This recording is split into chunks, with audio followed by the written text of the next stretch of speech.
Salut, je m'appelle Dan et j'ai grandi à Los Angeles, en Californie. Mes parents étaient européens. Mon père était suisse et ma mère suédoise. Ils se sont rencontrés à Los Angeles, même s'ils étaient venus ici pour des raisons différentes. C'est là que mon histoire a commencé. J'ai passé mon enfance dans une petite maison près de la plage, vivant une enfance heureuse aux côtés de mes parents, d'une sœur aînée et d'une sœur cadette. Notre famille était très impliquée dans l'église locale et dès mon plus jeune âge, j'ai appris à connaître Jésus. Cependant, ma relation avec Dieu était plus théorique que réelle, quelque chose qui restait dans ma tête mais qui n'avait pas encore touché mon cœur. Je savais que pour être chrétien, il fallait faire ce qui est bien, suivre certaines règles et se comporter d'une certaine manière, mais je n'avais jamais vraiment compris ce que cela signifiait d'avoir une relation authentique avec Dieu. Et pendant longtemps, je ne savais pas comment changer cela. Ma vie a pris un tournant quand j'avais 16 ans, un moment qui a tout changé jusqu'à aujourd'hui. Lors d'un camp de jeunes organisé par l'église à la montagne, un homme est venu nous parler et il a dit quelque chose qui est resté gravé en moi. Tout ce que tu fais pour Dieu doit naître de l'intimité avec lui. Cela m'a intrigué. Qu'est-ce que cela voulait dire, cette intimité avec Dieu? Que signifiait réellement cette expression? Il a répété cette phrase plusieurs fois et je n'arrivais pas à arrêter d'y penser. Cet après-midi-là, j'ai décidé de prendre un moment pour réfléchir. Je suis allé marcher jusqu'à une rivière toute proche et assis là, j'ai commencé à lancer des pierres dans l'eau tout en essayant de comprendre comment on construit cette intimité avec Dieu. C'est alors qu'une question est apparue dans mon esprit. « Hey Dan, je peux lancer des pierres avec toi ?» J'ai ignoré et j'ai continué à lancer des pierres, cherchant à comprendre d'où venait cette pensée. Mais encore une fois, j'ai entendu la même question résonner en moi. « Hey Dan, je peux lancer des pierres avec toi ?» J'ai commencé à me demander, et si l'intimité avec Dieu signifiait être son ami? Est-ce qu'il est vraiment possible d'être ami avec Dieu comme on l'est avec les autres? Alors que je continuais à réfléchir, j'ai entendu une troisième fois la même question. « Hey Dan, je peux lancer des pierres avec toi? » À ce moment-là, je me suis dit, ça ne peut pas être le diable, parce qu'il ne veut pas jouer à lancer des pierres. Il veut les lancer contre nous. Ça ne peut pas être simplement dans ma tête, à moins que je sois en train de devenir fou. Mais ça ne peut pas être Dieu. Il ne se soucie pas de choses aussi simples. Il veut que nous fassions des choses importantes, pas des trucs insignifiants comme lancer des pierres. Et pourtant, cette question continuait à résonner en moi. Finalement, j'ai levé les yeux vers le ciel et j'ai dit « Jésus, si c'est toi, bien sûr que tu peux lancer des pierres avec moi, mais pourquoi ?» C'est à ce moment précis que j'ai senti Jésus répondre directement à mon cœur « Parce que toi, tu en as envie. » Et cette réponse m'a frappé comme un éclair. C'était vraiment tout? Oui, c'était vraiment tout.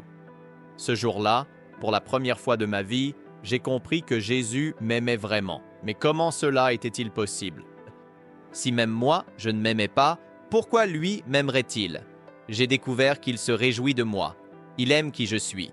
Il se soucie des choses que j'aime faire simplement parce qu'il m'aime. J'ai toujours eu du mal à comprendre l'amour inconditionnel de Dieu. Pour moi, il semblait toujours dire « Oui, mon amour est inconditionnel, mais tu dois faire ceci » ou « Mon amour est inconditionnel, mais ne fais pas cela ». Mais ce jour-là, j'ai compris la vérité. L'amour de Dieu est réellement inconditionnel. Il n'y a rien que nous puissions faire pour qu'il nous aime plus qu'il ne nous aime déjà maintenant. Depuis, en voyageant à travers le monde, j'ai remarqué qu'il existe deux types de chrétiens, ceux qui vivent en cherchant l'approbation du Père et ceux qui vivent à partir de l'approbation du Père. Beaucoup pensent qu'ils doivent faire plus, s'efforcer davantage, respecter plus de règles pour que Dieu les aime et les accepte. Mais il y a aussi ceux qui ont compris qu'ils font déjà partie de la famille, qu'ils sont déjà aimés pleinement sans avoir besoin de prouver quoi que ce soit. Et cette découverte a transformé ma vie à jamais. Plus je comprenais l'amour inconditionnel de Dieu, plus ma vie était transformée. L'amour est le plus grand moteur du cœur humain. Quand on sait qu'on est aimé, on a naturellement envie de répondre à cet amour. Et comment fait-on cela? En découvrant ce qui est sur le cœur de Dieu, Pour moi, la chose la plus naturelle, après avoir compris que Dieu m'aimait, c'était de vouloir aimer ce qu'il aime. Et il aime un monde qui ne le connaît pas encore. C'est ainsi que mon aventure a commencé. Je me suis mis à tomber amoureux de Dieu et à profiter de la vie avec lui comme avec un ami. J'ai commencé à l'inclure dans toutes les petites choses que je faisais, non pas parce que j'en avais l'obligation, mais parce que c'était naturel. Pourquoi ne le ferais-je pas? Il est incroyablement bon et il veut simplement être avec nous. La bonté et l'amour de Dieu ont conquis mon cœur et transformé ma vie. Et à mesure que cela se produisait, mon désir de le servir grandissait de plus en plus. Je voulais faire ce qu'il voulait et cela m'a conduit à une vie de compassion et d'attention pour les personnes qui ne le connaissaient pas encore. Cela est devenu ma mission. Je suis diplômé en gestion d'entreprise, mais mon cœur était toujours tourné vers l'envie d'amener Jésus à ceux qui ne le connaissaient pas. Jusqu'au jour où, à 22 ans, j'ai senti très clairement Dieu me dire « Je veux que tu partes vivre en Afghanistan ». À cette époque, la seule façon d'entrer dans le pays était de s'engager comme bénévole au sein d'une organisation humanitaire. J'ai alors entendu parler d'un hôpital qui avait besoin de quelqu'un ayant une formation en gestion pour les aider dans l'administration. Cela semblait être le chemin idéal pour vivre en Afghanistan et poursuivre ce que je croyais être l'appel de Dieu pour ma vie. C'est comme ça que j'ai commencé ma démarche pour partir vivre là-bas. Je pourrais raconter des tas d'histoires sur la manière dont je me suis rapproché de Dieu là-bas, mais c'est en réalité le voyage lui-même vers l'Afghanistan qui a, une nouvelle fois, transformé ma vie. Quand j'ai finalement pris l'avion, j'avais 23 ans. J'avais été accepté pour travailler à l'hôpital, mais la seule expérience professionnelle que j'avais depuis la fin de mes études était d'avoir joué le Père Noël dans un centre commercial à la demande d'un ami de l'Église. D'une certaine manière, je me sentais totalement incapable de gérer un hôpital.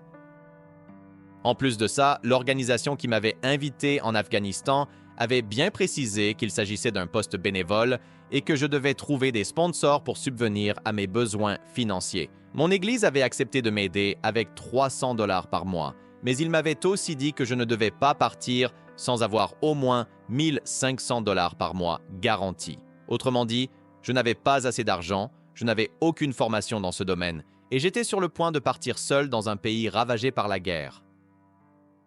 Tous les jours, les gros titres des journaux parlaient d'attentats et d'explosions dans la ville. La peur me rongeait.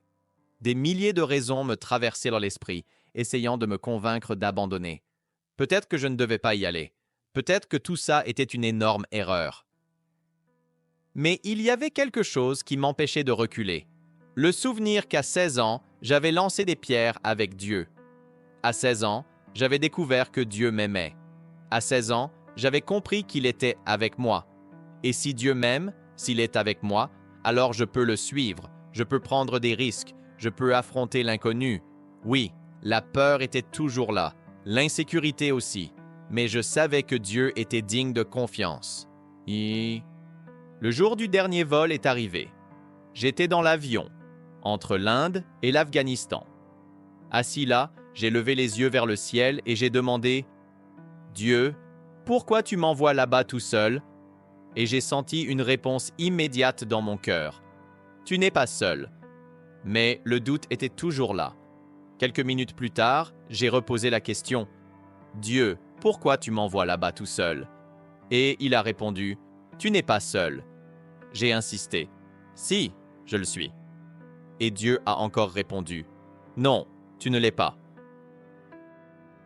Cette conversation a continué un moment, jusqu'à ce que je ressente Jésus me parler directement au cœur. « Dan, tu sais ce qui se passe en Afghanistan en ce moment, pendant que tu es en route ?» J'ai répondu « Non, je ne sais pas. » Et alors il m'a demandé « Tu veux voir ?» C'est à ce moment-là que Dieu m'a montré une vision, une de celles qu'on n'oublie jamais. J'étais assis dans l'avion en route pour l'Afghanistan quand, sous mes yeux, une vision est apparue. Dans cette vision, je voyais l'aéroport en Afghanistan où beaucoup de gens attendaient les passagers qui arrivaient. Au milieu de cette foule, 2 personnes se démarquaient.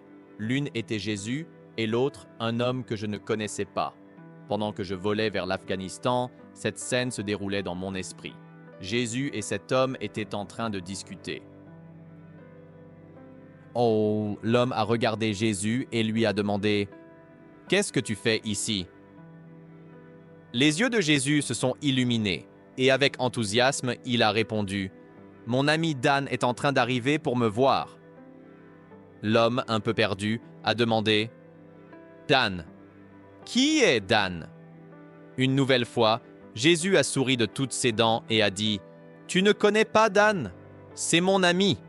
Il est en route pour me voir. » L'homme a simplement hoché la tête et a dit « Ah, je vois. Moi, j'attends un contact pour les affaires qui doit arriver aujourd'hui. » Jésus s'est contenté de sourire et de répondre « Très bien. » La vision continuait. À l'aéroport, un avion venait d'atterrir dans la ville et Jésus et l'homme ont couru jusqu'à la barrière pour voir les passagers descendre. Mais Jésus a vite remarqué « Non, ce n'est pas l'avion de Dan. » Alors, il est revenu à l'endroit où il se trouvait avant et il a commencé à bouger, incapable de rester en place, sautillant et se balançant d'excitation. L'homme l'a regardé, intrigué, et lui a demandé « Seigneur, qu'est-ce qu'il se passe ?» Jésus a répondu, les yeux brillants « Je n'arrive pas à tenir en place. Je te l'ai dit, je suis tellement impatient parce que mon ami Dan est sur le point d'arriver pour me voir. » L'homme a insisté « Mais qu'est-ce qu'il a de si spécial, ce Dan, pour que tu n'arrives même pas à tenir en place ?» Et c'est là que j'ai entendu Jésus répondre dans la vision « Tu n'as aucune idée. Dan croit qu'il vient en Afghanistan pour servir le peuple afghan. Et oui, ça va arriver. Mais la vraie raison pour laquelle je lui ai demandé de venir, c'est parce qu'ici, c'est l'endroit parfait pour qu'on se rapproche encore plus. C'est ici que notre amitié va grandir comme jamais. Et je suis tellement impatient de le voir. » Jésus rayonnait de joie. Dans la vision, un autre avion est alors apparu dans le ciel et a commencé à atterrir. Jésus a couru jusqu'à la barrière, a regardé l'homme à côté de lui et a dit avec une grande excitation « C'est celui-là, c'est l'avion de Dan, c'est celui-là, da !» La scène a continué à se dérouler. L'avion a atterri, la passerelle a été installée, la porte s'est ouverte et les passagers ont commencé à descendre. Jésus restait là, tout contre la barrière, les yeux fixés sur la sortie. Et puis, dans la vision, je suis apparu en haut de l'escalier. Jésus a souri encore plus fort et a dit avec enthousiasme « Le voilà, le voilà !» Et à cet instant précis, la vision s'est terminée. J'étais toujours assis dans l'avion, en route pour l'Afghanistan, mais maintenant, les larmes coulaient sur mon visage. J'ai tourné mon cœur vers Dieu et je lui ai demandé « Est-ce que c'est réel ?» Et Jésus a répondu « Oui, c'est réel. » J'ai continué « Alors tu es en train de me dire que tu m'as appelé à aller en Afghanistan parce que c'est l'endroit idéal pour que notre amitié grandisse ?» Et il a répondu avec assurance « Exactement. C'est pour ça que je t'ai demandé de venir. » À ce moment-là, tous mes doutes, toutes mes peurs, toutes mes inquiétudes sur le travail que j'allais faire et sur ce qui allait se passer ont tout simplement disparu. Aïe, le même Dieu qui lançait des pierres avec moi quand j'avais 16 ans m'attendait en Afghanistan. Le même Dieu qui m'aimait était impatient de me retrouver là-bas. Il voulait que je sois là parce qu'il savait que c'était l'endroit parfait pour que notre amitié se développe encore plus. Voilà ce qu'a été le chemin de ma vie, découvrir l'amour de Dieu et marcher avec lui, même dans les moments les plus difficiles. Avec le temps, je suis tombé amoureux de l'Afghanistan, je suis tombé amoureux du peuple musulman, je me suis lié d'amitié avec beaucoup de musulmans et certains d'entre eux sont devenus mes amis les plus proches. J'ai énormément appris sur Jésus à travers eux, car après tout, eux aussi ont été créés à l'image de Dieu.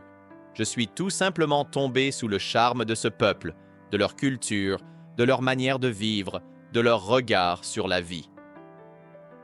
Mon chemin a continué. Et pendant que j'étais en Afghanistan, mon cœur a commencé à s'élargir au-delà des frontières. Je me suis mis à m'intéresser aux pays voisins.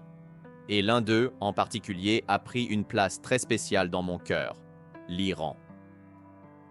L'Iran était juste à côté, et j'ai commencé à me demander si, Un jour, je pourrais y aller, si j'aurais un jour l'occasion d'y parler de Jésus. Le temps passait, je priais et j'en parlais, mais rien ne semblait se concrétiser. Pourtant, cette idée ne quittait jamais mon cœur. Je savais qu'un jour, d'une façon ou d'une autre, ce moment viendrait. Je n'oublierai jamais ce jour où, à 32 ans, j'ai passé du temps avec un grand ami, Stuart. Au cours de notre discussion, il m'a interrogé sur ce désir que j'avais d'aller en Iran.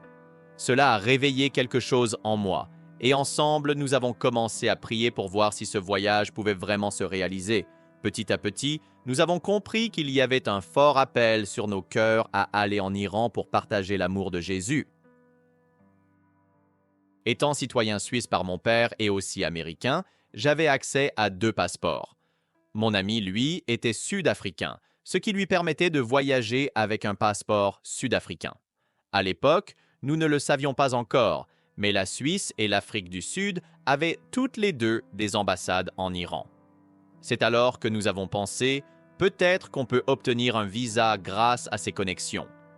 Et c'est exactement ce qui s'est passé. Nous avons obtenu les visas et nous étions prêts à partir. Je n'oublierai jamais ce moment. Nous avons pris un bus pour aller en Iran, et une fois de plus, la peur a essayé de me paralyser. Qu'allais-je faire là-bas? À quoi ressemblerait cette expérience? Mais quelque chose au fond de moi me disait « C'est juste, tu dois y aller ». Alors, nous avons poursuivi le voyage. Je suis tombé amoureux de l'Iran. Je suis tombé amoureux du peuple iranien.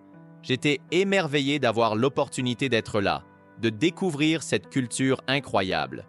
Comme cela s'était déjà passé en Afghanistan, je me suis laissé séduire par ce pays, par son histoire et par ses habitants. Mon ami et moi avons passé 2 semaines extraordinaires en Iran. Nous avons visité de nombreux endroits, rencontré beaucoup de gens, découvert le quotidien des habitants et bien sûr, nous avons eu l'occasion de parler de l'amour de Jésus. Mais c'est à la fin du voyage que tout a basculé. Nous étions prêts à rentrer. Nous avons pris un bus local jusqu'à la frontière et une fois arrivés, les agents ont commencé à récupérer les passeports de tous les passagers comme c'était la procédure habituelle. Tout le monde a récupéré son passeport, tamponné avec le cachet de sortie du pays. Tout le monde, sauf nous. Mon ami et moi avons attendu. Et attendu. Le temps passait et toujours rien. Au bout d'un moment, le chauffeur du bus est venu nous voir et a demandé « Vous allez monter ?» Heureusement, je parlais la langue locale, car c'était la même que celle parlée en Afghanistan. Je l'ai regardé et j'ai répondu « Oui, bien sûr, mais on attend toujours nos passeports. » Il a poussé un soupir et a dit « On ne peut pas attendre éternellement.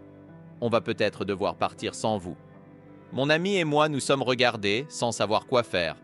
Et puis, sans autre option, nous avons vu le bus partir, emportant les autres passagers et nous laissant là, à la frontière. Nous avons attendu encore plusieurs heures, jusqu'à ce que, finalement, les autorités viennent nous parler. « Il y a un problème avec vos passeports. » Nous avons essayé de comprendre ce qui se passait. Nos visas étaient en règle, tout semblait en ordre. Nous avons demandé quel était le problème et ils ont répondu « Oui, vos visas étaient corrects, mais malheureusement, nous avons dû envoyer vos passeports à la capitale. » Quoi? Oh, la capitale se trouvait à plus de 10 heures de route en bus. Cela nous semblait complètement absurde. Mais pourquoi? Avons-nous demandé. Nous sommes désolés, mais c'était nécessaire. Vous allez devoir aller à la capitale pour récupérer vos passeports. Nous étions sous le choc. L'agent a continué. Mais ne vous inquiétez pas. Voici l'adresse du bâtiment où vous devez aller. Il vous suffit d'attendre quelques jours pendant qu'on règle tout ça. Ensuite, vous pourrez entrer, récupérer vos passeports, faire ce qu'il faut et reprendre votre voyage normalement. Son ton était calme, comme s'il voulait nous rassurer. Tout est sous contrôle, vous n'avez pas à vous inquiéter. Notre seul réconfort à ce moment-là, c'était qu'au cours de notre séjour en Iran, nous avions fait la connaissance de quelques personnes locales. Nous sommes donc retournés les voir ce soir-là et ils nous ont dit « Ne vous inquiétez pas, tout va bien se passer. » Nous avons attendu 3 jours, puis nous sommes enfin allés au bâtiment indiqué pour récupérer nos passeports. Au début, nous avons été accueillis avec amabilité. Les agents parlaient couramment anglais et semblaient simplement suivre les procédures habituelles. Mais soudain, le ton a changé. Ils nous ont regardés et ont dit « En fait, nous avons besoin de vous parler ». Ils nous ont séparés. Ils ont emmené mon ami dans une pièce et m'ont conduit dans une autre. C'est là que les coups ont commencé. Pendant environ 6 heures, ils m'ont frappé au visage. Ils m'ont craché dessus. Ils m'ont donné des coups de pied. Ils n'ont jamais expliqué pourquoi. Ils se contentaient de hurler et de crier tout le temps. Après des heures de coups, ils m'ont traîné jusqu'aux escaliers par lesquels nous étions entrés. Là, ils ont amené mon ami, qui avait lui aussi été frappé dans l'autre pièce, sans qu'on lui donne non plus la moindre explication. Sans dire un mot, ils nous ont arraché nos lunettes et nous ont bandé les yeux. Puis, ils nous ont poussés dehors et nous ont fait monter à l'arrière d'une camionnette. Le véhicule a roulé à toute vitesse pendant environ 20 à 30 minutes jusqu'à ce que nous arrivions à un autre bâtiment. Quand la camionnette s'est arrêtée, ils nous ont tirés de là et nous ont emmenés à l'intérieur du nouveau bâtiment. Une fois de plus, ils ont recommencé à nous frapper. Après un moment, ils se sont enfin arrêtés, mais ils ne nous ont pas rendu nos lunettes. Nous sommes restés les yeux bandés. C'est alors qu'ils ont enlevé les bandeaux et nous ont ordonné d'enlever tous nos vêtements. Ils nous ont forcés à enfiler des habits de prisonniers. Et c'est à ce moment-là que nous avons compris que nous étions bel et bien prisonniers. Une fois habillés, ils nous ont bandé les yeux de nouveau et nous ont fait monter un escalier. Sans la moindre explication, ils nous ont séparés. Mon ami a été conduit dans une cellule et moi dans une autre. Nous étions désormais officiellement prisonniers en Iran.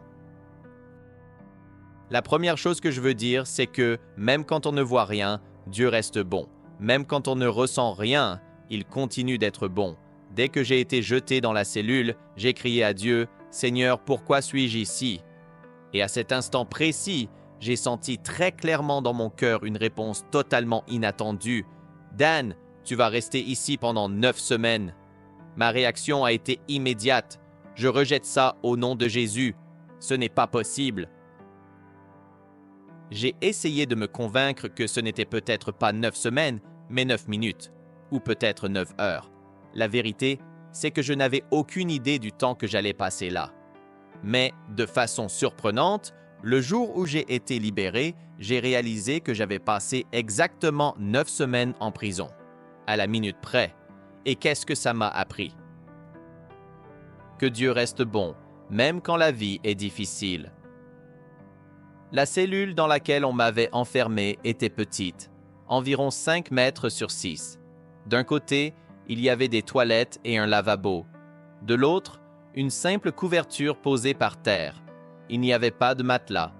Je dormais à même le sol, enroulé dans cette unique couverture. La seule façon d'improviser un oreiller, c'était d'enrouler les tongs qu'il m'avait donnés à l'intérieur de la couverture. J'avais aussi une deuxième couverture que j'utilisais pour me couvrir. Contrairement aux prisons américaines, ma cellule n'avait pas de barreaux à la porte. C'était une porte en acier avec un petit judas, à travers lequel les gardes pouvaient m'observer. Et le pire, c'est que la lumière n'était jamais éteinte. Elle restait allumée 24 heures sur 24. Voilà ce qu'était devenu mon univers. Que faire en prison? Je ne pouvais pas sortir. Alors, j'ai commencé à marcher dans l'espace réduit de la cellule. Je pouvais faire 3 ou 4 pas dans une direction avant de devoir me retourner et repartir dans l'autre sens. Les repas étaient servis sans que je quitte la cellule. Ma cellule était reliée à d'autres et à l'extérieur, il y avait un espace où ils apportaient un chariot avec la nourriture. Quand venait mon tour, ils ouvraient la porte, je tendais une assiette et ils la remplissaient. La nourriture était basique. Du riz, quelques légumes et, de temps en temps, un peu de viande. Mais ce qui m'a le plus marqué le premier jour, c'est le moment où ils m'ont apporté le repas. En plus de la nourriture, ils avaient placé 3 morceaux de sucre sur le bord de l'assiette. À ce moment-là, j'ai regardé les morceaux de sucre en me demandant « Pourquoi ils me donnent ça ?» Puis, j'ai remarqué qu'ils m'avaient aussi donné un grand verre de thé. Et là, j'ai compris. Les morceaux de sucre étaient faits pour sucrer le thé. Mais tout de suite, une autre idée m'a traversé l'esprit. Attends une seconde, je ne suis pas obligé de les mettre dans le thé, je peux les garder. Et c'est exactement ce que j'ai fait. À chaque repas, je recevais de nouveaux morceaux de sucre. Avec le temps, j'ai compris que ça se produisait à chaque repas parce qu'il les donnait pour le thé. Mais comme je les gardais, j'ai commencé à en accumuler une grande quantité. Un jour, alors que le chariot de nourriture passait, j'ai regardé la boîte d'où les gardes prenaient les morceaux de sucre et je me suis dit, ça ne coûte rien de demander. Comme je parlais la langue locale, j'ai demandé directement, je peux prendre toute la boîte de morceaux de sucre? À ma grande surprise, ils ont répondu, bien sûr. Et d'un coup, je me suis retrouvé avec plus de 200 morceaux de sucre. C'est là que j'ai découvert une nouvelle occupation, construire des choses avec les morceaux de sucre. Tous les jours, je les empilais pour créer différentes structures. Qui a besoin de Lego quand on a des morceaux de sucre? Je passais des heures et des heures à faire des constructions dans ma cellule. Je me souviens d'un jour en particulier où j'étais tellement concentré à empiler et équilibrer les morceaux que je n'ai même pas remarqué qu'un des gardes me regardait à travers le judas de la porte. Quand il a vu mes tours de sucre, il a fait une drôle de tête, a penché la tête sur le côté comme s'il se disait « Mais qu'est-ce qu'il est en train de faire, celui-là » À ce moment-là, je n'ai pas pu m'empêcher de rire. Aujourd'hui, repenser à ces moments me fait sourire. Je ne joue plus avec des morceaux de sucre, j'ai perdu cette fascination, mais je n'oublierai jamais comment, même en prison, j'ai essayé de trouver une façon de rire et de m'occuper l'esprit. Mais la réalité de la prison restait brutale. C'était sans aucun doute la pire période de ma vie. Je me posais sans cesse la même question. Si Dieu m'aime, pourquoi suis-je ici? C'est là que j'ai découvert qu'il y avait 2 condamnations à mort prononcées contre moi, une pour être un missionnaire chrétien et une autre pour être accusé d'espionnage au profit des États-Unis. Je n'oublierai jamais ces jours-là. Tous les jours, j'essayais de garder espoir. Tous les jours, je me raccrochais à l'idée que ça allait bientôt se terminer. Mais cet espoir ne durait jamais très longtemps. Très vite, la réalité me rattrapait. J'étais en prison, battu tous les jours et menacé de peine de mort. C'est là que j'ai commencé à me demander si ce n'était pas plus qu'une période difficile. Peut-être que je ne sortirai jamais de cette prison.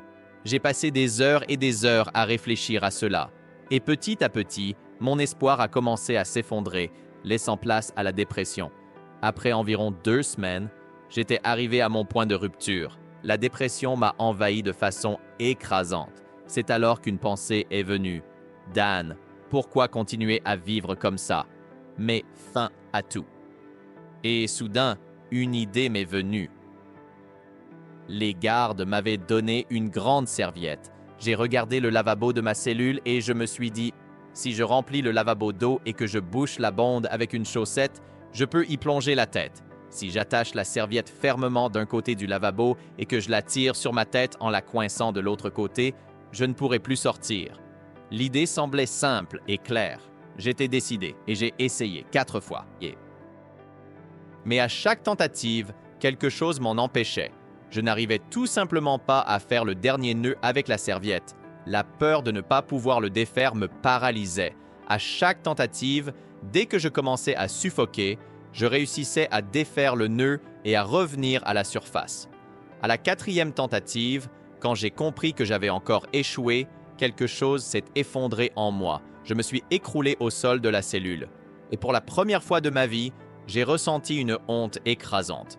Je ne m'étais jamais senti aussi brisé. Je ne m'étais jamais senti aussi perdu. C'est alors que quelque chose s'est produit. Quelque chose qui allait tout changer. C'est à ce moment-là, allongé sur le sol de ma cellule, que quelque chose d'extraordinaire s'est produit. J'ai simplement prononcé le nom de Jésus et tout à coup, le sol s'est mis à trembler. Ma première réaction a été de penser que c'était un tremblement de terre. Comme j'avais grandi en Californie, j'y étais habitué. J'ai relevé la tête du sol, m'attendant à sentir les secousses, mais j'ai vite compris que ce n'était pas un tremblement de terre ordinaire. Le sol continuait de vibrer et, autour de moi, une lumière blanche et glorieuse a envahi la cellule. Ce n'était pas seulement la faible lumière de la lampe de la prison, c'était bien plus intense. Oh! C'est alors qu'en regardant le mur, j'ai eu une vision. Une vision aussi réelle que celle que j'avais déjà eue auparavant dans ma vie. J'ai vu Jésus. Il ressemblait exactement à un homme du Moyen-Orient, comme on peut le voir dans certaines représentations, par exemple dans la série The Chosen. Mais ce qui m'a le plus marqué, c'était son visage.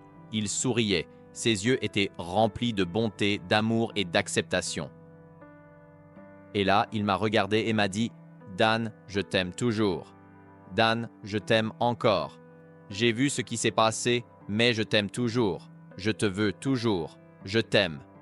Si tu me laisses faire, je vais prendre soin de toi. » À cet instant, quelque chose s'est brisé en moi. Depuis ce jour-là jusqu'à aujourd'hui, je n'ai plus jamais eu ces pensées sombres. Voilà qui est Jésus. Il ne m'a pas seulement libéré de la prison, il m'a libéré de moi-même. Même au milieu de ma douleur, même au milieu de ma situation, il me voulait encore. Il m'a sauvé.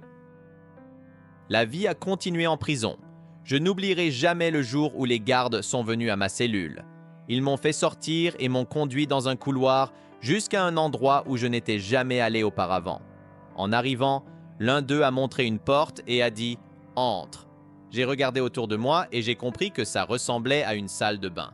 Il y avait une douche. Je me suis tourné vers les gardes et ils ont confirmé « Oui, c'est une douche ». Puis, ils ont refermé la porte derrière moi. J'ai remarqué que je n'avais pas entendu le bruit de la serrure.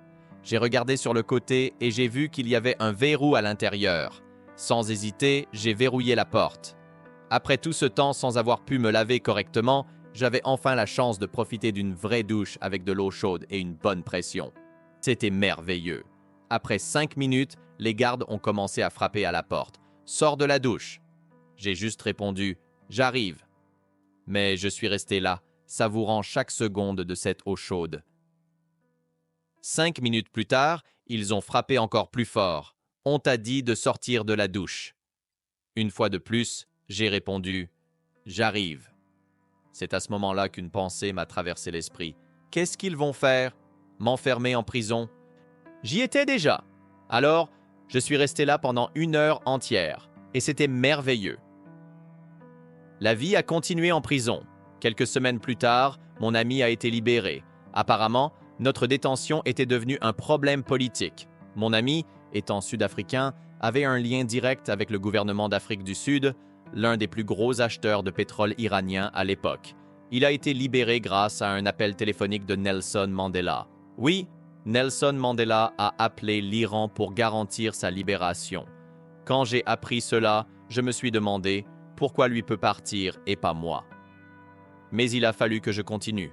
Ma réalité, c'était encore la prison. Pendant tout ce temps, j'ai vécu des moments très particuliers avec Dieu. Quelques jours après avoir été emprisonné, j'ai fait une demande aux gardes. Est-ce que je peux avoir ma Bible? La réponse a été immédiate. Non, mais j'ai insisté et quelques jours plus tard, à ma grande surprise, il m'a apporté ma Bible. J'avais maintenant tout le temps du monde pour la lire. L'histoire de l'apôtre Paul a pris un tout nouveau sens pour moi. Je lisais ses récits de prison, ses épreuves, les 27 fois où il avait été frappé ou emprisonné, et tout cela résonnait en moi d'une manière complètement différente. Un passage en particulier m'a beaucoup interpellé. Philippiens 4:11, où Paul dit qu'il a appris à être content dans toutes les situations. Je me suis demandé, est-ce que moi aussi je peux apprendre ça? C'est devenu mon combat quotidien. Il y a eu un jour en particulier qui a marqué mon parcours en prison. J'ai senti que Dieu voulait me parler très clairement à travers la Bible, mais c'était différent cette fois. Je sentais qu'il voulait me parler exactement là où j'allais ouvrir la Bible sans que j'aie besoin de tourner les pages. Je n'avais jamais expérimenté cela auparavant. J'ai pris une grande inspiration et j'ai ouvert la Bible. Mes yeux sont tombés sur Daniel chapitre 10, versets 12 et 13. C'était un passage que j'avais peut-être lu 1 ou 2 fois dans ma vie, mais dont je ne me souvenais pas par cœur. Et j'ai lu ces paroles. « N'aie pas peur, Daniel. Depuis le premier jour où tu as décidé de chercher à comprendre et de t'humilier devant ton Dieu, tes paroles ont été entendues, et je suis venu en réponse à celles-ci. Mais le prince du royaume de Perse m'a résisté pendant 21 jours. J'étais en prison depuis exactement 21 jours. L'Ancien Testament parle souvent de la Perse, qui est l'ancien nom de l'Iran. Mon prénom est Daniel. Et là, c'était Dieu me parlant directement. À ce moment-là, je savais déjà, en théorie, que Dieu était avec moi. Mais ce verset m'a donné une certitude profonde qu'il était réellement aux commandes et qu'il allait prendre soin de moi. Un autre moment fort est arrivé alors que j'étais assis dans ma cellule en train d'écouter la conversation des gardes dans le couloir. Chaque soir, ils se retrouvaient pour discuter et j'écoutais toujours. Mais ce jour-là, quelque chose a attiré mon attention. L'un d'eux a demandé aux autres « Pourquoi ces étrangers viennent-ils ici ?» Un autre a répondu « Bonne question. Ils savent très bien ce qu'on fait aux chrétiens ici. Pourquoi viendraient-ils » Puis un troisième a dit « Oui, ça n'a vraiment aucun sens. » À cet instant, j'ai pris conscience de quelque chose d'important. Ma simple présence là-bas poussait ces hommes à se poser des questions qu'ils ne s'étaient peut-être jamais posées auparavant. Et ça, c'était l'œuvre de Dieu. Même en prison, il était à l'œuvre. La discussion entre les gardes a continué dans le couloir. L'un d'eux a dit « Tu sais, je me demande, ils savent qu'on tue des chrétiens ici. Ils savent ce qu'on fait à ceux qui viennent parler de Jésus là où c'est interdit. Alors pourquoi sont-ils prêts à venir quand même ?» Un autre garde a acquiescé. Bonne question. C'est alors qu'un troisième a dit « En fait, je sais ce qu'il croit. » Le premier garde surpris a demandé « Comment tu sais ça ?» Et il a répondu « Il y a quelques années, on a eu un autre prisonnier chrétien ici.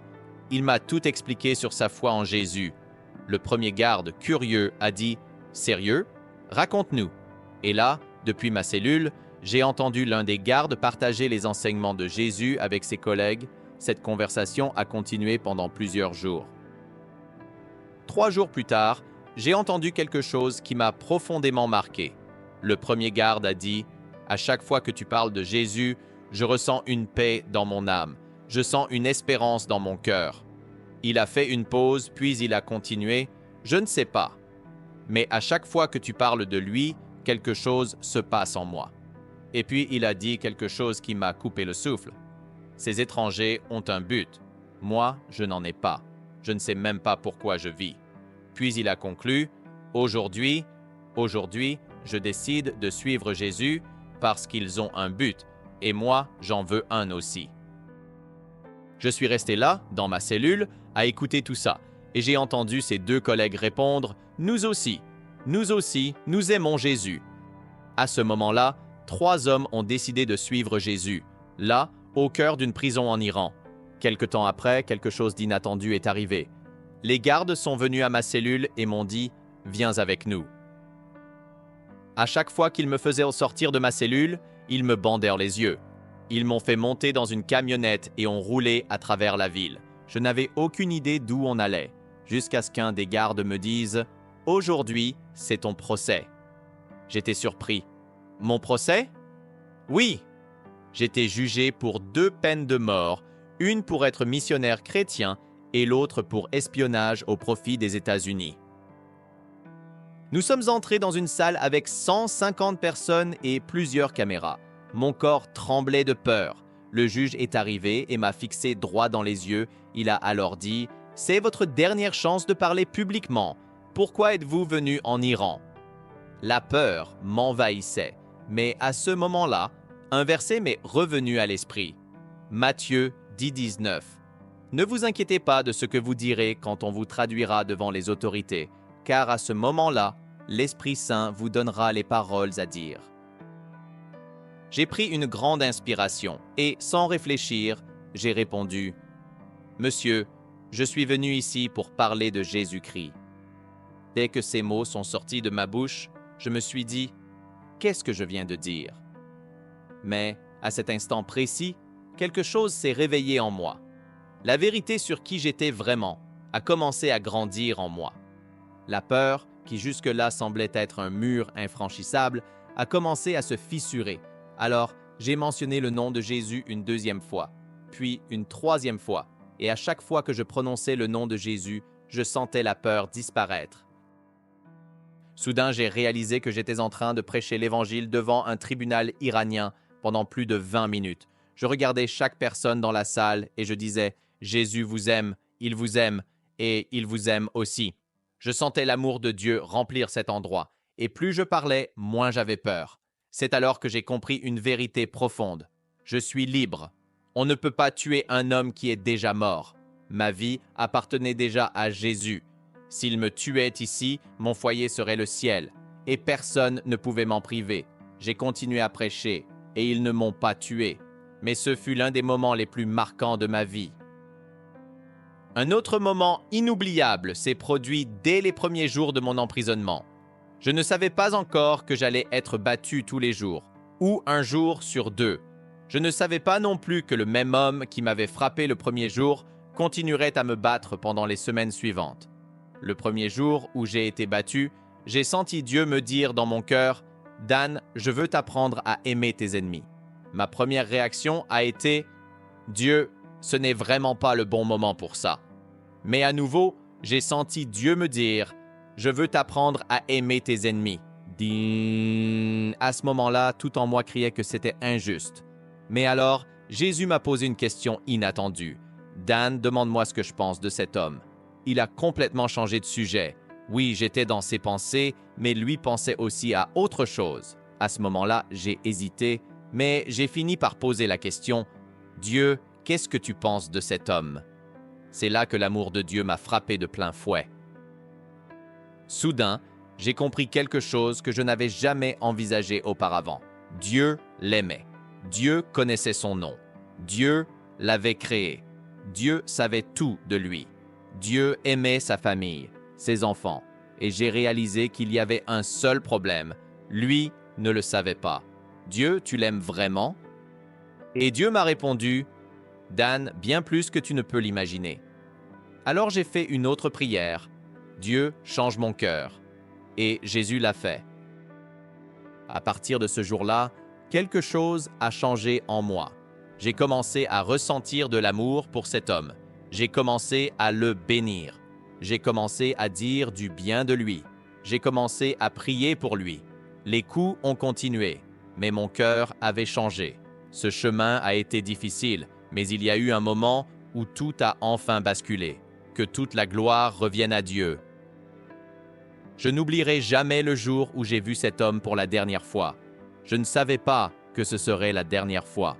Les gardes m'ont emmené dans une salle. En entrant, j'ai vu des taches de sang sur le sol. Mon cœur s'est mis à battre fort. Il était là. Comme d'habitude, il m'a enlevé mon bandeau. Chaque fois que cela arrivait, une peur immense m'envahissait. Mais ce jour-là, quelque chose de différent s'est produit. Tout ce que je peux dire, c'est Jésus.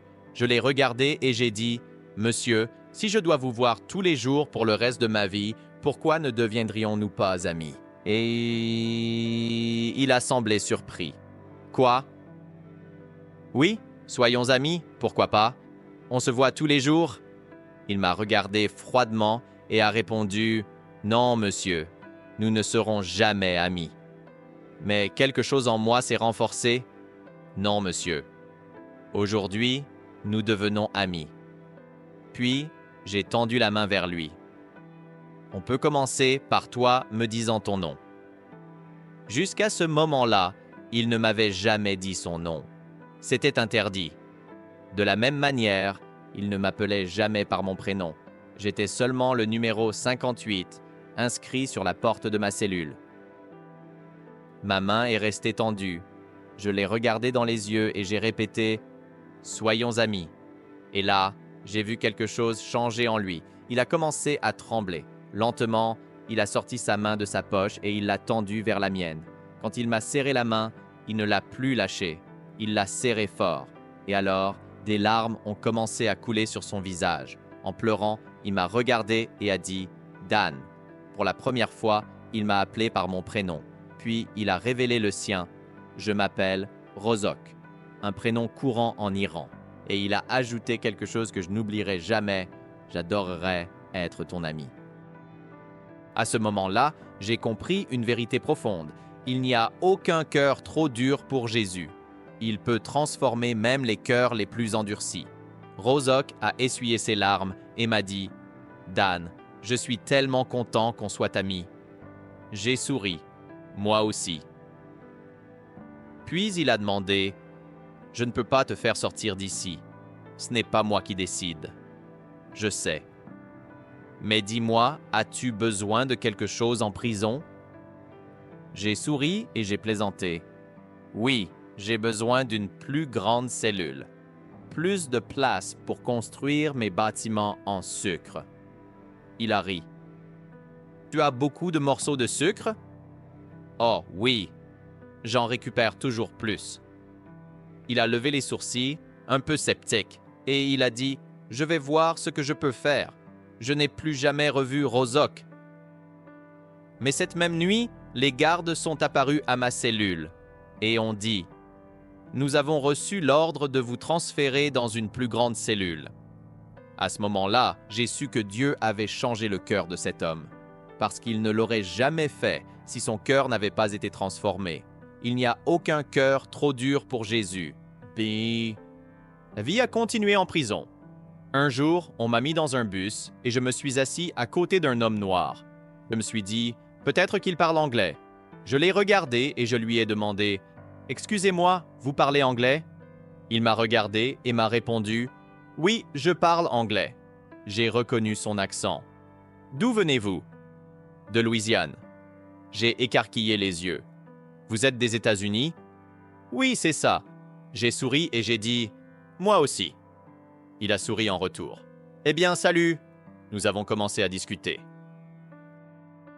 Je lui ai demandé depuis combien de temps il était en prison. 15 mois. J'étais choqué. 15 mois? Mais pourquoi? Je ne sais pas. Ils ne me disent rien.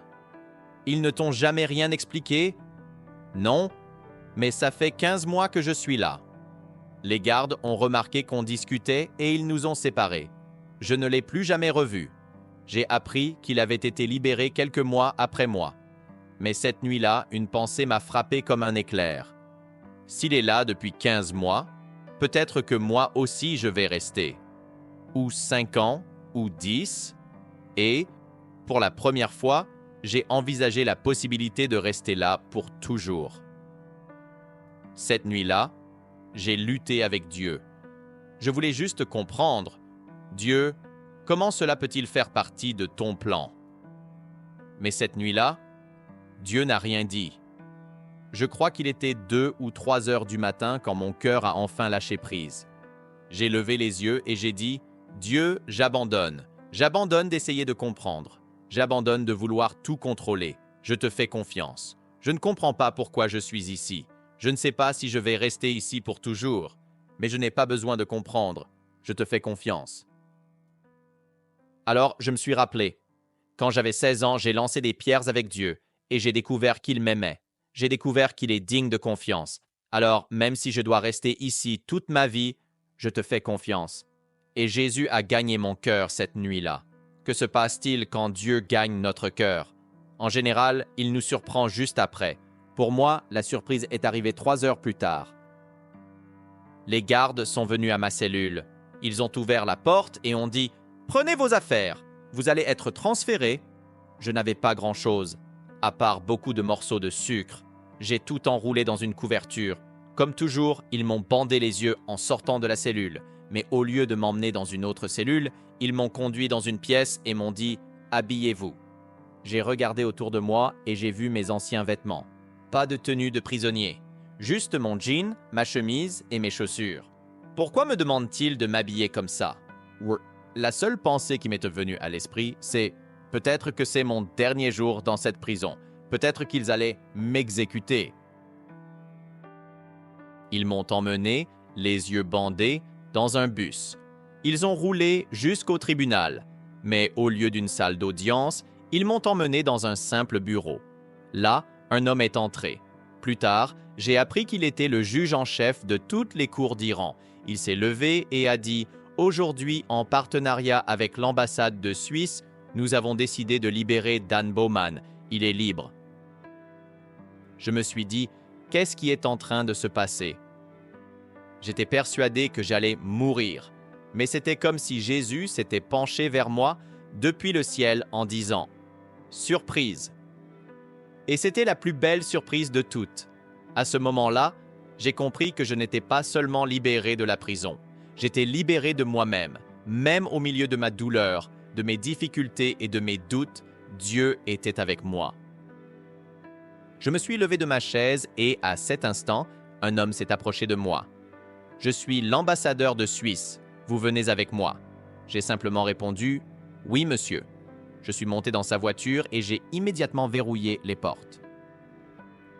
Nous avons ensuite pris la route vers sa résidence. En chemin, il a commencé à m'expliquer la situation. Le président du pays avait signé un décret exécutif pour ordonner ma libération, annulant ainsi toutes les décisions du Parlement ou du Congrès. Il devait me faire quitter le pays le plus rapidement possible, car la situation pouvait basculer à tout moment. C'est ainsi qu'ils m'ont mis sur un vol improvisé vers l'Allemagne, avec une correspondance pour la Suisse. Je n'oublierai jamais les jours passés dans la résidence de l'ambassadeur. J'étais libre. Je pouvais dormir dans un vrai lit. Je pouvais prendre une douche sans que personne ne vienne frapper à la porte. Et le premier repas fut inoubliable. C'était un déjeuner européen raffiné qui commençait par une soupe à l'oignon à la française. La table était couverte d'assiettes, de cuillères et de fourchettes. J'ai regardé tout ça et j'ai demandé à l'ambassadeur « Il y a 3 cuillères sur la table. Laquelle dois-je utiliser pour la soupe ?» Il a souri et m'a dit « Monsieur, vous êtes un homme libre. Utilisez celle que vous voulez. » À cet instant, Dieu me rappelait que j'étais libre. Le lendemain, il était temps d'aller à l'aéroport. J'étais encore sur le sol iranien.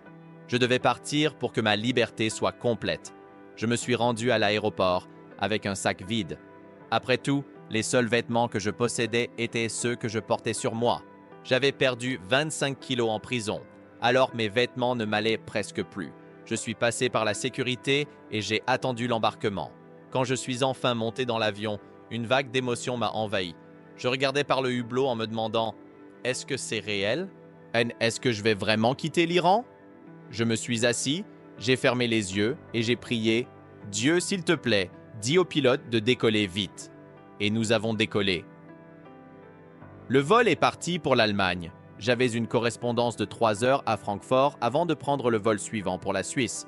En débarquant, la compagnie aérienne a annoncé qu'en raison d'un retard, les passagers en transit pouvaient prendre un petit déjeuner gratuit dans un café précis. J'ai saisi l'occasion et je m'y suis rendu. J'ai pris mon café et j'ai remarqué une table remplie de gens. Il restait une chaise vide. J'ai montré la chaise en demandant si je pouvais m'asseoir. Ils ont acquiescé.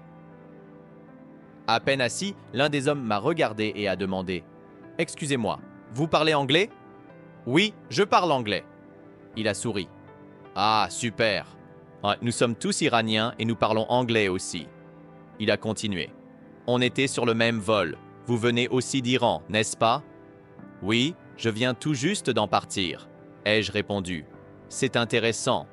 Vous avez fait un bon voyage ?» J'ai répondu « Eh bien, les 2 premières semaines étaient bien. Qu'est-ce que vous avez fait là-bas ?»« Oh, j'ai visité quelques endroits, j'ai voyagé dans plusieurs villes. »« Super. Combien de temps êtes-vous resté en Iran ?»« 11 semaines. » Ils ont froncé les sourcils. « Attendez, vous dites que les 2 premières semaines étaient en bien, mais vous êtes resté 11 semaines. »« Oui. Où étiez-vous pendant les 9 dernières semaines ?» À ce moment-là, j'ai compris que je ne pouvais pas esquiver la question. J'ai pris une grande inspiration. Je savais qu'ils reconnaîtraient le nom de la prison. Alors, je les ai regardés et j'ai dit « J'ai passé 9 semaines à la prison des vins. » Le silence est tombé sur la table. Ils ont relevé la tête et m'ont fixé. Puis l'un d'eux a demandé « Vous êtes Daniel Bowman ?» J'étais stupéfait. « Oui, c'est moi. Mais comment vous connaissez mon nom ?» Ils se sont regardés entre eux et ont expliqué « Chaque semaine, on reçoit un journal du gouvernement. Dans ce journal, ils disaient qu'ils avaient arrêté un espion américain nommé Daniel Bowman. J'étais sous le choc. Alors, l'un d'eux a ajouté « Mais nous n'y avons jamais cru. On ne pense pas que vous soyez un espion.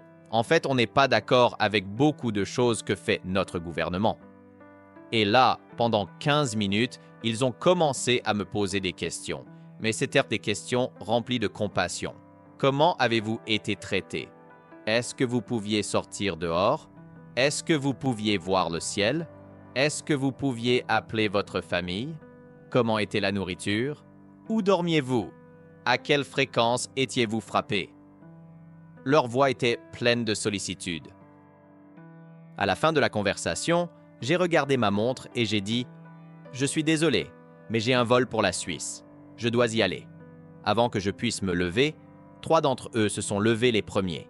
Les larmes coulant sur leur visage, ils m'ont regardé et ont dit « S'il vous plaît, pardonnez au gouvernement iranien pour ce qu'ils vous ont fait, parce que cela ne représente pas le cœur du peuple iranien. » Mon cœur s'est rempli d'amour pour eux. J'aime les Iraniens. Et j'ai senti leur amour pour moi. J'ai pris mon dernier vol pour la Suisse. Et là, enfin, la liberté est devenue réelle. Je pouvais marcher plus que quelques pas. Je pouvais lever les yeux vers le ciel. Je pouvais prendre un téléphone et appeler un ami. La porte n'était pas verrouillée. Je pouvais sortir et revenir quand je le voulais. Je pouvais aller au restaurant et manger ce que je voulais. Tous ces petits détails de la vie que je considérais comme acquis, Dieu me les avait rendus. Mais le plus beau cadeau qu'il m'a donné était encore plus spécial. Je pouvais à nouveau jeter des pierres avec Jésus. Je pouvais simplement profiter de sa présence. Je pouvais marcher à ses côtés à nouveau. Depuis ce jour-là, je ne me suis jamais arrêté. Et je continue de voyager à travers le monde, racontant aux gens à quel point Dieu est bon. Je suis retourné de nombreuses fois en Afghanistan, en Irak et en Syrie. Je suis également allé en Arabie Saoudite et aux Émirats Arabes Unis. Si vous regardez sur une carte, vous verrez que j'ai fait tout le tour de l'Iran. Les gens me demandent souvent « Est-ce que tu retournerais en Iran ?» Et je plaisante toujours « Pas aujourd'hui, je suis occupé. » Mais est-ce que j'y retournerai? J'espère que oui. Pourquoi? Parce que c'est simple. Je veux que le monde sache que son Créateur se réjouit de lui. Je veux que le monde sache que Dieu les aime. Si j'ai pu découvrir, à travers un geste aussi simple, que Dieu aimait être avec moi quand nous jetions des pierres, alors je veux que les gens découvrent aussi ce qui leur apporte de la joie et qu'ils comprennent que Dieu veut être avec eux dans ces moments-là. Et ça, pour moi, ça vaut la peine de vivre. C'est mon histoire.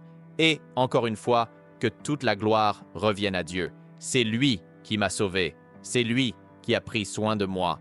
Et s'il a pu me libérer d'une situation qui semblait impossible, il peut le faire pour n'importe qui. Beaucoup de gens me demandent « Dan, ça fait combien de temps depuis ce jour-là » Cela fait maintenant 26 ans. Et comment a été ta vie depuis?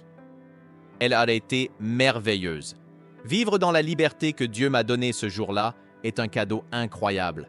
Et le plus beau, c'est que tout est lié. Ce qui s'est passé quand j'avais 16 ans, quand j'ai découvert que Dieu m'aimait et qu'il aimait être avec moi, ça ne s'est jamais arrêté. Ça n'a fait que grandir. Depuis, j'ai voyagé à travers le monde, retournant dans ces pays et en découvrant beaucoup d'autres. J'ai visité plus de 100 pays, partageant avec les gens que le Créateur les aime et qu'il se réjouit d'eux. C'est ça, mon parcours. J'ai affronté la mort à de nombreuses reprises, pas seulement en prison. Mais Dieu a toujours été là. Il a toujours pris soin de moi. Et aujourd'hui, je ressens une immense gratitude. Je ne passe pas 5 minutes sans me sentir reconnaissant. Pourquoi? C'est parce que je me demande, pourquoi Dieu m'a-t-il sorti de cette prison? Pourquoi n'y suis-je pas resté toute ma vie? Et à chaque fois, la réponse est la même, je suis reconnaissant. Qui est Jésus pour moi? Jésus est exactement ce que la Bible enseigne, le Fils de Dieu qui est venu sur terre, mort pour nous pardonner et qui désire avoir une relation avec nous. J'ai grandi en entendant cela, en lisant et en apprenant cela dans la Bible.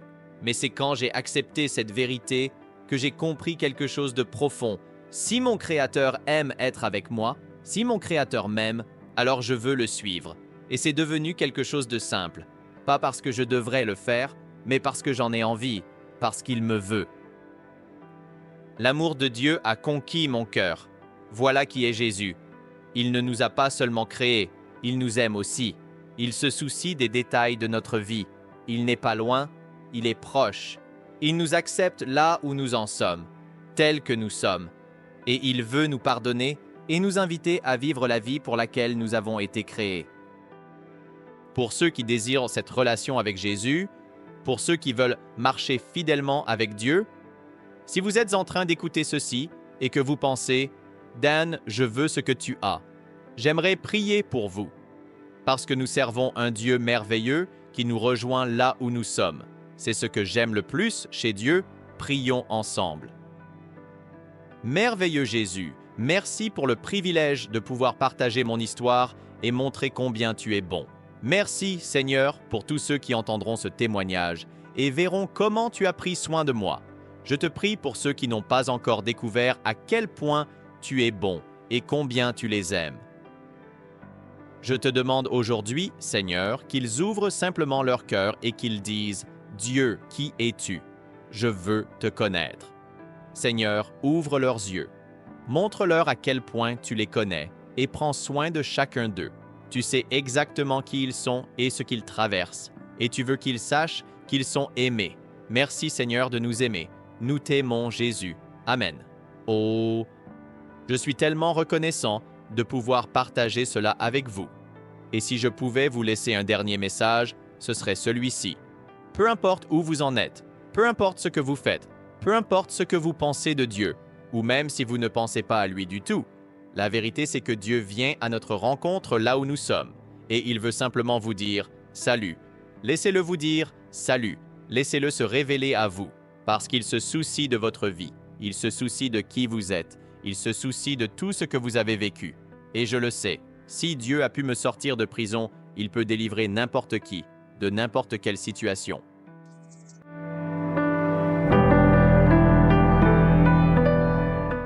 Maintenant, j'aimerais vous poser une question. Et vous? Où en êtes-vous dans votre relation avec Dieu? Est-ce que vous vivez comme quelqu'un qui cherche désespérément son approbation ou comme quelqu'un qui a compris qu'il est déjà pleinement aimé? Est-ce que vous portez le poids de devoir être assez bon pour Dieu? Ou est-ce que vous avez déjà réalisé qu'il vous aime tout simplement tel que vous êtes? L'histoire que vous venez d'entendre ne parle pas seulement de ce que Dieu a fait dans la vie de Dan, mais aussi de ce qu'il veut faire dans votre vie à vous. Il désire que vous goûtiez à cet amour qui transforme tout. Alors la vraie question est, allez-vous continuer à vivre comme avant ou allez-vous faire un pas vers Dieu aujourd'hui? Peut-être que vous n'avez jamais vraiment pris le temps de lui parler.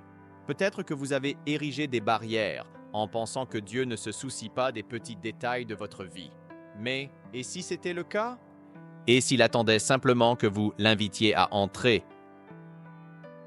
Je vous lance le défi de parler à Dieu maintenant. Demandez-lui « Seigneur, qu'est-ce que tu penses de moi ?» Et prenez un moment de silence pour écouter sa réponse. Si ce message vous a touché, dites-le nous dans les commentaires. Partagez ce qui vous a le plus marqué. J'aimerais vraiment savoir ce que Dieu est en train de faire dans votre vie. Et n'oubliez pas de vous abonner à la chaîne et d'activer les notifications pour continuer à recevoir des contenus qui vont fortifier votre foi et transformer votre marche avec Dieu. À très bientôt pour une prochaine vidéo.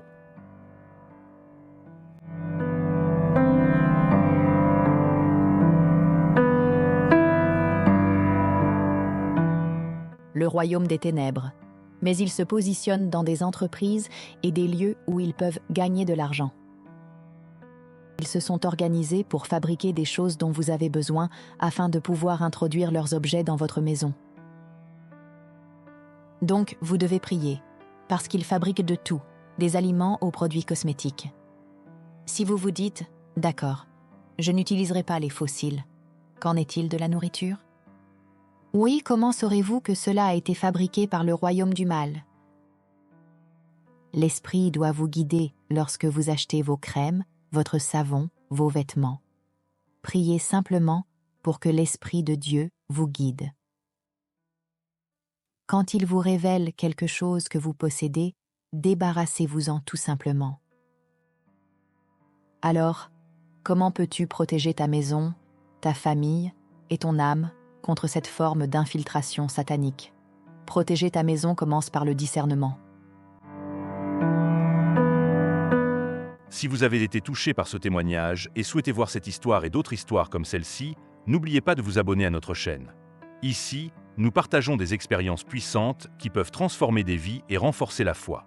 Cliquez sur le bouton d'abonnement, activez la cloche pour recevoir des notifications et rejoignez notre communauté de foi et d'espoir.